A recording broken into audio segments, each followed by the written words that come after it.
Est-ce que vous savez que quand vous allez lancer un business, il y a des gens qui vont vous attaquer spirituellement?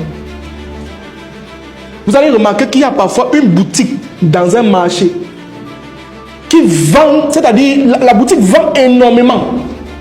Quand les gens arrivent, on n'entre que là-bas. On n'entre que là-bas. Mais les autres, on n'entre pas. Tu penses que c'est parce qu'eux, ils ne font pas les stratégies marketing? Ils n'ont pas les ventes, les machins. Il faut faire attention. Avant de lancer un projet de marketing, les machins, là, laissez-moi d'abord tout ça. Entrez d'abord dans le spirituel. Vous couvrez votre business, vous priez, vous jeûnez. Il faut une période de jeûne. Avant de lancer un projet, il faut une période de jeûne. Il faut des dons que vous allez aller faire.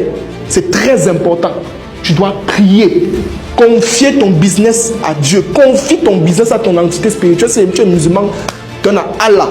Tu pries, tu donnes, tu fais les dons. Oui, tu es musulman.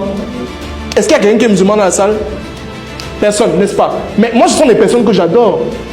Eux, ils n'ont pas besoin que tu leur rappelles d'aller prier.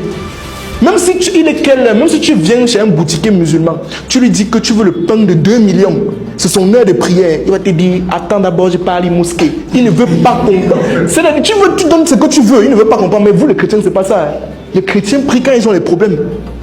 C'est quand ils sentent que ça ne va plus. Il dit que Seigneur, tu es en haut, je suis en bas. Amen. Donc tu vois ce qui se passe. C'est pas normal. Tu vois? Mais pourtant, ça devrait se faire constamment. Donc, ça veut dire que ton projet que tu es en train de faire, tu dois le confier à une entité spirituelle. Tu dois comprendre, vous allez comprendre au fil du temps que croire en vous, à un moment donné, ça a des limites. Les choses que vous voyez, vous croire en soi, c'est bien.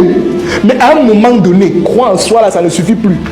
Tu as besoin d'être en connexion avec quelque chose, avec une entité invisible que tu ne vois même pas, qui va te propulser dans ce que tu es en train de faire, qui va t'apporter une certaine grâce dans tes affaires. Et c'est ce que Emman enseigne, la spiritualité des affaires. Qu'est-ce que tu dois faire pour évoluer sur le plan financier? Première chose d'abord, tu dois jeûner constamment. Et tu dois faire des dons. Tisser une alliance.